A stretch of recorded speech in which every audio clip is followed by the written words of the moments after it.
Hello, YouTubers and NFL fans everywhere!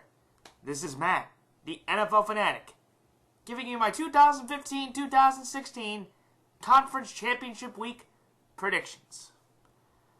Well, last week in the divisional round, unfortunately the Fanatic, for the first time all postseason, lost the game as the Seattle Seahawks lost to the Carolina Panthers 31-24 after having a 31-0 lead. So, congrats to the Panthers for that big win, and thanks for ruining my streak as well of being undefeated in the postseason. So now overall for the year, I am now 166-98, which equals about 63%.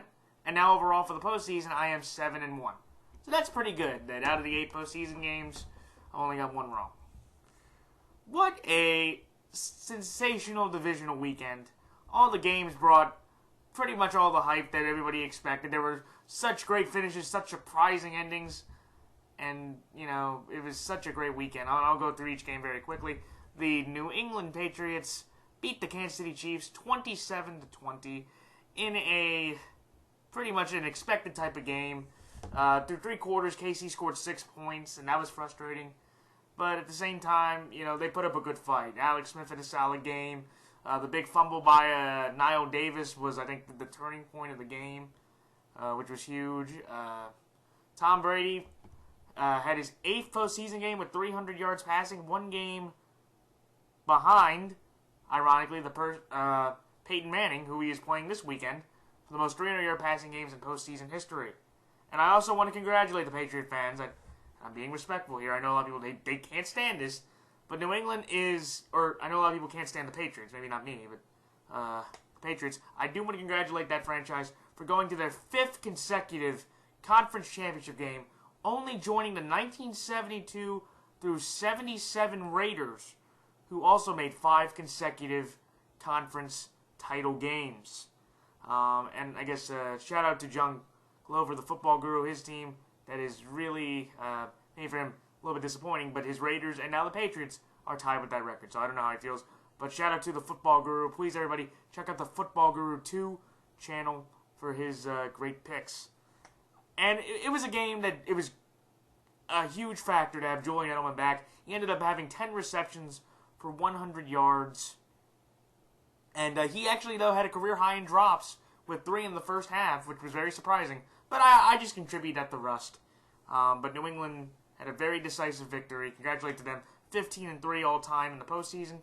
And Tom Brady started his 30th postseason game, which is now tied with Adam Vinatieri. And I guess after this weekend, he is going to start an NFL record 31st postseason game, passing, I believe, Jerry Rice and Adam Vinatieri. So, congratulations to him. That's a tremendous accomplishment.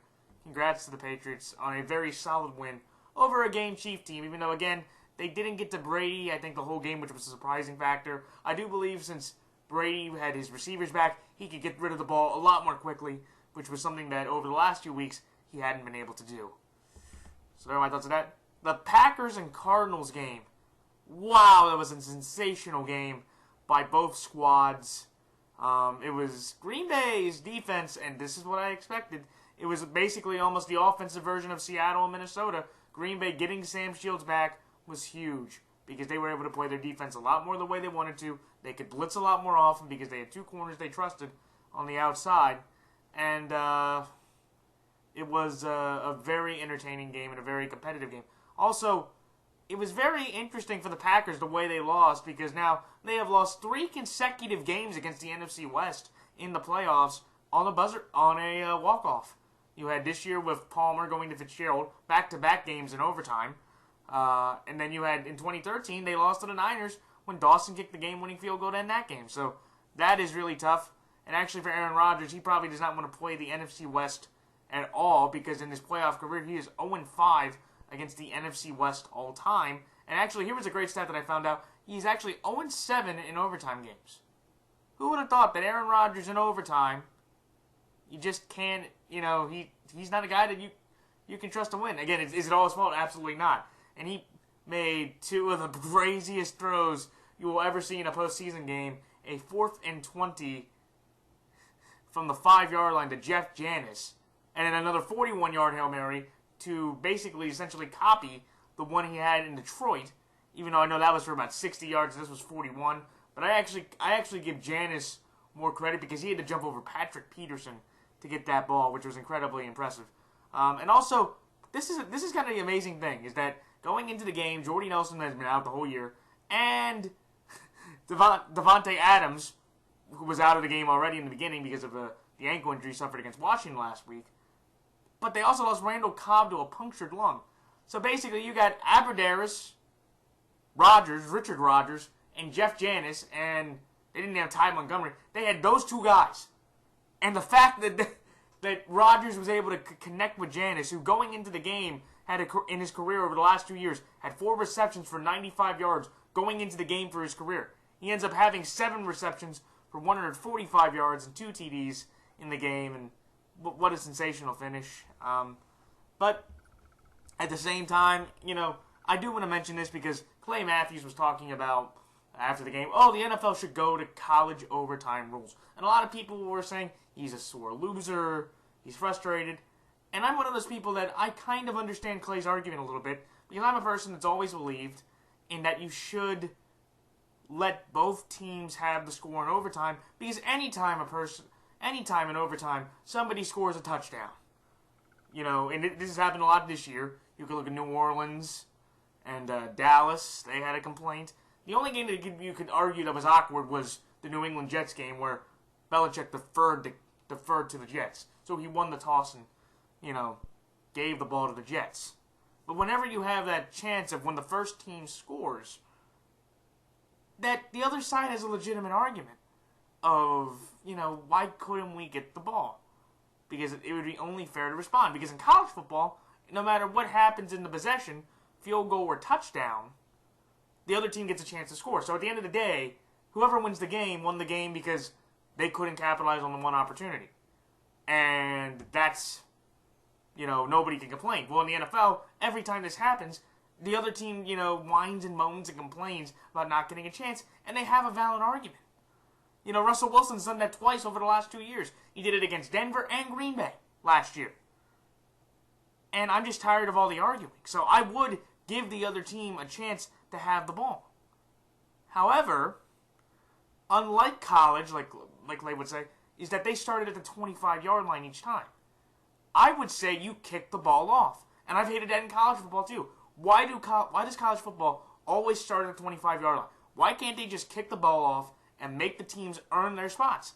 And if they can't move anything, because again, if you're in the pros, if you're at the 25-yard line, you get 3 yards, or any sort of forward yardage, you should be able to kick a field goal. And this would just keep happening over and over and over again. Again, could that happen with the kicks? If you kick the ball off and you had to earn your spot? Absolutely, but it's a less likely of a chance to happen. But that's what I would do. So for anybody out there, that's my opinion about the overtime rule. I would say I would give the other team an opportunity to score, just like in college. However, I would not put it at the 25-yard line. I would have the teams kick off, because I would want them to earn that spot instead of just giving it to them.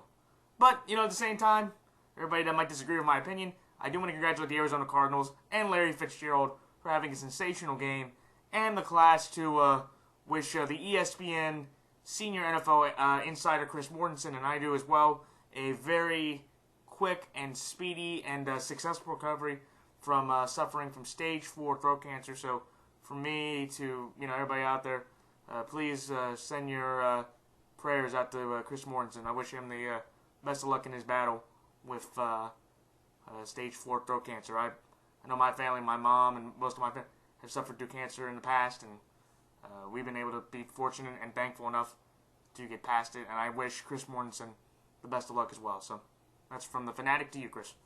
So there's that. And also, here's another great thing about the game. Arizona's also never lost a home playoff game in their franchise history. They're the only team left that's never lost a home playoff game. They're 5-0, so I thought that was very interesting. And now for the shocking game of the week, Seattle and Carolina. If you were to tell me that Carolina would put up 31 points and the Seahawks would get shut out in the first half, I would have laughed at you and said that was not going to be possible.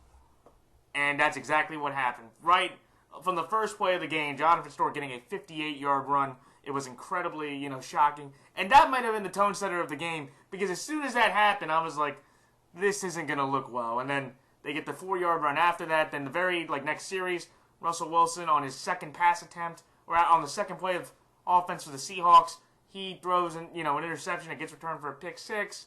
And then later in the game, he throws another one. And it got out of control. And, Seattle, that was the worst I've seen the Seahawks look ever under Pete Carroll, and ever under, this Legion of Boom era. And I do believe that term should be done, because the way that just looked, you can't call that team the Legion of Boom ever again after that pathetic of a first half performance. The tables were turned in the second half, where, Russell Wilson and his offense, they put up 24 points and shut out the Panthers in the second half and only held them to 85 yards of offense. So, again, you could argue either way. I do think that, the Seahawks should be commended for, especially the offense, for putting up as much fight as they did, because that was the largest deficit in the Carroll-Wilson era they faced ever going into a game. I think the other time they had the other two biggest deficits were they were down 20-0 against the Falcons in the 2012 divisional round, and they were down 21-0 in a regular season game against the Tampa Bay Buccaneers at home, which they were able to come back from. And I believe that, the Seahawks, they put up a fight, but when you're down by 31 points, that's just a deficit. The only time that's happened before was the 93 wildcard game between the Oilers and the Bills, which is, the biggest comeback in NFL history. Seattle was close, and if Russell Wilson doesn't throw that pick six, we have a tie game at that point, or if Russell Wilson scores that touchdown and the Seahawks go for that field goal, we have a tie game. So there were a few plays there that if it didn't happen when you look at it now, it could have been a different result. But I do want to congratulate Cam and the Panthers for getting a big victory. But I also want to commend the Seahawks for a tremendous second half fight. And I do want to commend Russell Wilson because he put on a solid performance, to say that, he is one of the better quarterbacks in this league. I do believe Russell Wilson and this Seahawks team, no matter what it looks like next year, no Marshawn, some Legion of Boom members might leave next year. I do believe this team can get back into the playoffs, and with their experience and with their anger, this team can get back to a deep run in the playoffs, and I do expect this team in the future to get back to another NFC Championship game in the not-so-distant future. The Super Bowl, I don't know, but back in the playoffs, absolutely. I see them back in next year, but I don't know if they will get a Super Bowl, but I hope they do just because I'm a big Russell Wilson fan. So, but kudos to both teams for such an entertaining and surprising game. And finally, the Steelers and the Broncos. I have to give Pittsburgh's team a lot of credit for everything that they had been through, with no D'Angelo Williams, no Le'Veon Bell, no Marquise Pouncey the whole year. They didn't even Antonio Brown. For the way they fought for about 75-80% of that game, they had a chance to win that game. It is incredibly impressive. Big Ben Roethlisberger, what a game he had, throwing for 337 yards through the air, and with torn ligaments in his shoulder, a separated shoulder. That just shows that Ben is one of the toughest players in the NFL, or maybe even the toughest player, because that was a sensational performance for how much he did with how limited talent he had and how much ability he had in his arm. Again, people could say he was injured, like in air quotes, because you're going, wow, that's him injured? Yeah, but, again, just looking at what happened, looking at the game, looking at, he got carted off, I do believe the injury was legit, and I do have to give him a lot of credit. And actually, it was a pretty significant game for the Steelers because it was a rarity. Ben Roethlisberger lost his first divisional game in his tenure as the Steelers quarterback.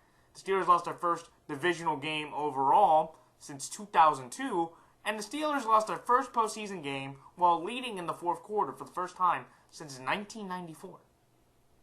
And Ben Roethlisberger on the road in the playoffs now has only his second career loss on the road in the playoffs. It was ironically against the Denver Broncos, but instead of Peyton Manning, it was Tim Tebow. So that would have been a cruel irony for Peyton Manning if his last game probably as a Bronco was against the team. The very last game that Tim Tebow won as a Bronco was against that same team. So just food for thought. But I do want to congratulate Peyton Manning. And I know for a lot of people, I made a comment saying if he had lost, I would consider him one of the most disappointing picks, number 1 overall picks in NFL history. And, people were saying, you look at the regular season, or also you look at, name some other QBs that have been number 1 overall picks that weren't disappointments. I can name 3. I can name Terry Bradshaw, Troy Aikman, and John Elway. There we go. Bradshaw, Aikman, and Elway are a combined 35-16 in the postseason with 9 Super Bowl championships to their resumes, which is very impressive. And again, I think, if you look at pure quarterbacking, you could argue that Peyton is better than all 3 of them, and I would give him that. Peyton Manning is a pure quarterback just in consistency and numbers and throwing. He's a better quarterback than those 3 guys. I will give him that. And I will give him credit. I will not say that this deal, for him it will be a disappointment. But I do think now with Peyton only getting his 3rd postseason win as a Bronco, if he loses to New England this weekend, I believe that the whole deal, the whole contract the Broncos had signed him to will be considered a disappointment. I'm not going to say it's a bust, because getting to 2 AFC title games in 4 years, that's decent. But to not get, if you lose that game, to only get to 1 Super Bowl where you got blown out by the Seahawks, and that's it, and to have less appearances, or to have played for more seasons than postseason victories, yeah, that's a disappointing contract the Broncos signed, and I will not budge on that, so I will repeat that again. I believe if the Broncos lose to the Patriots this weekend, the whole Denver contract will be a disappointment, and Peyton Manning will have been a disappointment to the contract the Broncos had signed him to. And they have a very, questionable decision to make about Brock Osweiler. I would pay him about maybe $27 million, $24 to $30 million. I don't want to go after 6 games. I don't want to go after his confidence after you benched him after a game. I know he had 5 turnovers, but a couple of them weren't his fault. But now you're saying, okay, Brock, now it's your team officially now. We got rid of Peyton. Now it's your turn. And I just don't know, with 7 games of experience, I don't know how I would feel about that. So those are my thoughts on the games. And here are my picks for the Conference Championship weekend. All right, so in the AFC Championship game starting at 3:05 p.m. on CBS, when you have the number 2 seeded New England Patriots going to the number 1 seeded Denver Broncos, I am going to take the Denver Broncos to win the AFC Championship over the New England Patriots. And then on the night game, when you have the number 2 seeded Arizona Cardinals going to the number 1 seeded Carolina Panthers, I'm going to take the Carolina Panthers to win the NFC Championship over the Arizona Cardinals. And here's another fun little match stat for you guys. This is the first time since 2004 that both conferences, number 1 and 2 teams, are playing in the conference title games at the same time. So first time in about 12 seasons that you have both number 1s and both number 2s still alive for the conference titles. All right, time for my thoughts on each game. New England and Denver, the main story is, of course, Tom Brady, Peyton Manning, 17. This is, and it's probably the final time. So this is going to be, the talk of the week. This is going to be the final time these 2 guys get together. And this has been essentially the NFL equivalent of Magic Bird, in basketball, or, Sosa McGuire when that went on. It's, that year. You can look at, Giants, such great rivalries in the game. And this is definitely one of the best in all of sports. And, to me, this was hard, because if I have to look at seasons, New England's had a, much better season when they've been fully healthy, and Tom Brady has had a much better season, than Peyton Manning has. He's, he threw a NFL leading 36 touchdowns, only about 7 interceptions, while Peyton Manning only threw 9 touchdowns, going to 17 interceptions. And by the way, this last game was the last game that was the first time all year that Peyton Manning had started a game without throwing an interception this year. And also it snapped, with no touchdowns, by the way, that snapped a 13-game streak of Peyton Manning in the postseason with at least one touchdown in the game.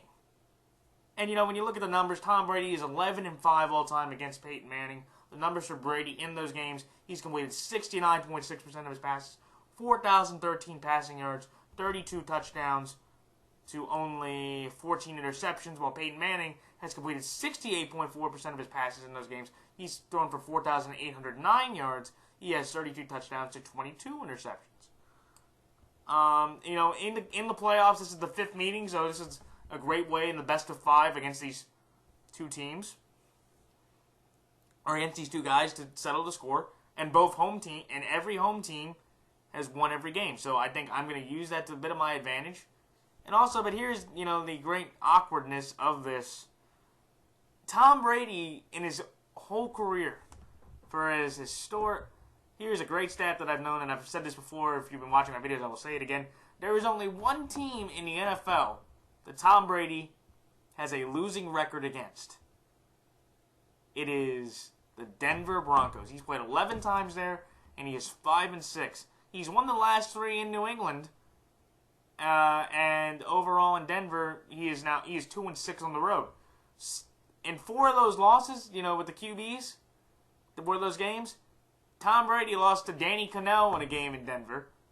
Tom Brady lost to Jake Plummer in the 05 divisional round in Denver. Tom Brady in Week 6 lost to Kyle Orton in Denver. And just this past year, he lost to Brock Osweiler in Denver. So, Tom has just always had this awkwardness in Denver that most of the time he can't win. When I look at this game, but Brady, in that last game, Manning didn't play, so, it doesn't, and Manning at this point, I would take him over Brock just for the experience of knowing this guy and knowing this team compared to Brock, who you could essentially say got lucky, because remember, Brady's offensive line, it's still banged up, but he didn't have Amendola, he didn't have Edelman, he didn't have Gronk, Dante Hightower went out of the game, Chandler Jones went out of the game, so basically, he was playing with a bunch of average or scrub guys, and that last drive that got him to the game-tying field goal was sensational. But when I just look at this game, I just feel that the Broncos know this is probably it for Peyton Manning. Tom Brady, he still has, a couple years left in his contract, and he still has a lot of years left to play. But I just feel that with Denver, with the confidence of beating a Pittsburgh team in the way they did, I know it wasn't the greatest, but it was confidence building in the sense of, hey, Peyton didn't throw an interception. He played pretty solid the whole game, and he had 5 drops. So he could have had a good game against a decent Pittsburgh team that was being competitive against them no matter what. But knowing that this is Peyton's probably final game against his nemesis, against his competitive, friendly rival, I just think the Broncos can respond. You got Thomas, you got Sanders, you got Daniels and Davis, you got Anderson and Hillman, you got Steven Jackson and Bolden and White in New England. And there's just a part of me going, Tom Brady's going to have just another one of those awkward games that even with his weapons, the Broncos will just somehow find a way to win this game. Would I be surprised if New England wins this game? Absolutely not. And Tom, this is to me basically a 51-49 kind of game where I essentially can say, I could say Tom Brady can win this game, and it wouldn't surprise me, like I said earlier. And actually, I think from Vegas, from what I read in the books, I think the Patriots are actually a 3-point favorite on the road, which is surprising with Denver's home field advantage. Since 2012, they are 31-4 at home. And I think that's pretty gutsy there, but I think what they're looking at is this is Tom Brady with all his weapons back, like he didn't have in Denver last time, and Brady's just been playing better than Manning. But in the playoffs, all that goes out the window. I just think it's a momentum type of thing, and I believe Denver will just make a few more plays, or make one big, or New England will just have one uncommon mistake that will be the difference in this game to send Denver to Super Bowl 50 and have a possible great finish to Peyton Manning's career. So that's why I'm taking the Denver Broncos to beat the New England Patriots. Carolina over Arizona. You know, this was tough. Because this is the game for everybody in the NFC. They've wanted to see this. You have one of the best defenses going up against the number one offense in yards per game. Cam Newton, this is a great thing that I'll mention again. It's still going to be true. Cam Newton is playing the NFC West again, and in his 6 playoff games, he's only played that division. So 6 playoff games for Cam Newton against one division. He's 2-3 against them.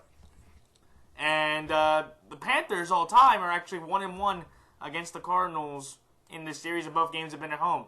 The last time was last year in the wild card round when Arizona was starting their third string quarterback Ryan Lindley, and Cam Newton was, and then we're coming off that 4-game winning streak that continued. And when you look at Cam Newton, his last 10 games, he's been sensational. 71.8% completion percentage, 2,178 yards, 22 TDs to 1 interception.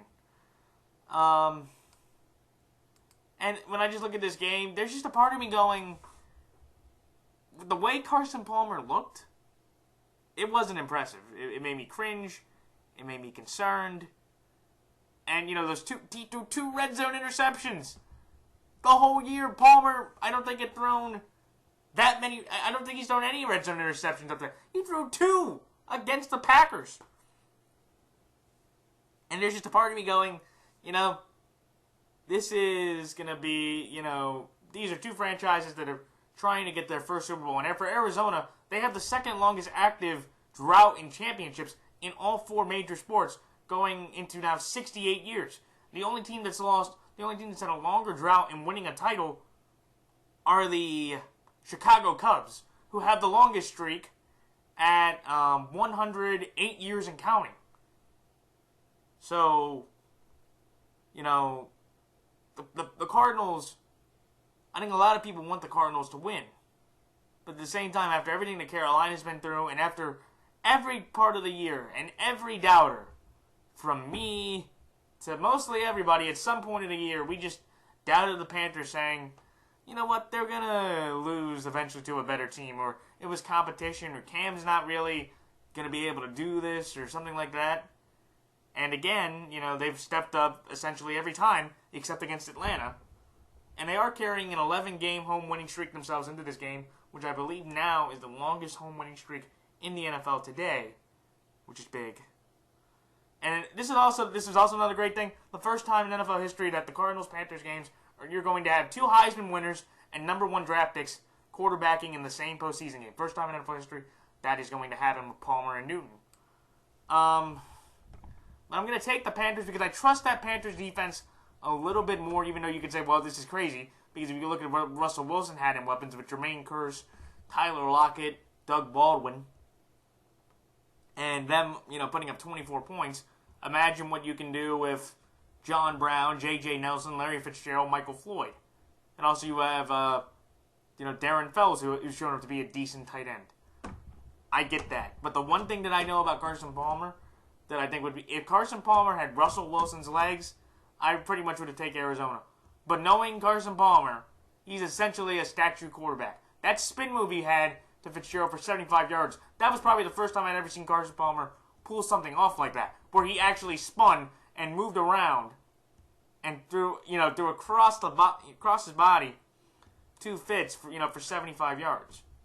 So I don't expect Palmer to move that much out of the pocket because he can't. Can he scramble a little bit? He can. And can he try to run for first down? Him trying to get to his first Super Bowl, absolutely, he's going to, take caution to the wind as far as he has to.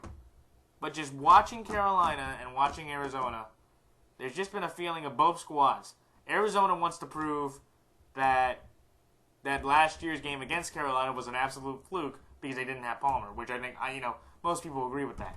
But also Carolina just wants to stop all the doubters from saying that they are not the best team in the NFC at all, or they're not the best team in football from stopping. So this is going to be, such an entertaining game in that perspective. You got the old guy trying to, resurrect himself into a point of winning a Super Bowl. Because if you would have told me Carson Palmer is going to win a Super Bowl, 2 or 3 years ago or 4 years ago, I would have laughed. I would have said, there's no way that guy can win one. But with this game, I have to trust Carolina's defense a little bit more than Arizona's. I just have a feeling that Palmer, he's going to be out on the East Coast. The pressure is going to mount to him. And he just hasn't played in a game like this before. And I guess neither has Cam. But Cam's played at least in more postseason games than Palmer has. And he's at home with this 11-game winning streak at home on the line, intact. So, again, the game should be competitive. And again, if it's New England and Arizona, I wouldn't be surprised if both those teams win those games. But I just have Carolina winning just on the slight edge of they're going to be at home. The Cardinals have to travel out from the West to the East. And Cam will make one more play. And I just trust him and his defense a little bit more than I do the Cardinals at this point after what I've seen them play in the last 2 weeks. Getting blown out by the Seahawks and barely, or being fortunate that the Packers did not win the overtime coin toss. So for me, ladies and gentlemen, my Super Bowl pick will be the Denver Broncos playing the Carolina Panthers. I think that's it. That's the game the NFL wants to have. Because, honestly, if you have New England play any of the other teams, you're going to have basically everybody root for the team that's not New England. And if you have Arizona, Denver, you got two squads, and you got two old guys, Manning and Palmer. That's not as entertaining, or it doesn't draw you, like to me, Carolina and Denver. Because you got the old, wily veteran possibly playing his final NFL game and trying to get that second ring and just cap off, a sensational year and one of the greatest possible comeback stories in the NFL ever. Just from where he was at in the beginning of the year to where he was out to where he came back in the end and got them to this point to win a championship and to validate John Elway for signing him against Cam Newton and the upstart young Panthers, who are trying to validate themselves in NFL history and to try to put Cam Newton on the map as I am an elite quarterback in this game, and I am here and I have arrived for, this team, to be effective, and they're going to be an NFC threat for a long time, and they're going to have the confidence of winning their first Super Bowl in franchise history. I love that matchup. Old school, new school, prime quarterback, final act for the, veteran, the well-respected veteran. That just draws more attention than any of the other games. Because Denver, Arizona, you got Arizona with their offense, Denver with their defense. That's going to be entertaining. You got Arians and Kubiak. Arians and Manning were, Arians was his quarterback coach back in the day, so that's pretty cool. Student-teacher mentality, you could put that. But I just love the Denver-Carolina story. A young upstart team that nobody expected. The veteran team that had gone through so much without Peyton to now have him back. In this moment, it's Manning and Newton. That's just great TV, and I'm excited about that game, if it happens. But again, ladies and gentlemen, I have the Denver Broncos playing the Carolina Panthers in Super Bowl 50. So those are my thoughts and comments this week. Like, comment, rate, subscribe. Please check out the NFL YouTube Prognosticators page. Shout out to guys like Geo Knows, King Poetic, Billy B, Hatbox, Michael Stroop, and GW. The Wise Guys, Logan Brett, Warren Gremberg. I'm trying to think here. Dante, and I'll know your last name, or you can comment or just message me like Kyle Safaro.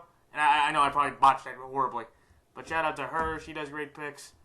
Philadelphia, Andrew Warren, Edwin Lerner, Nams Noodles, and all the other great prognosticators out there. Please check out their stuff. They are very knowledgeable about the game, just as much as I think I am. And they have great advice and great thoughts as well. So that's it. So good luck to all teams, all players, all coaches. And until next week for my Super Bowl 50 prediction and analysis, this is Matt the Fanatic signing off. Until next time, so long.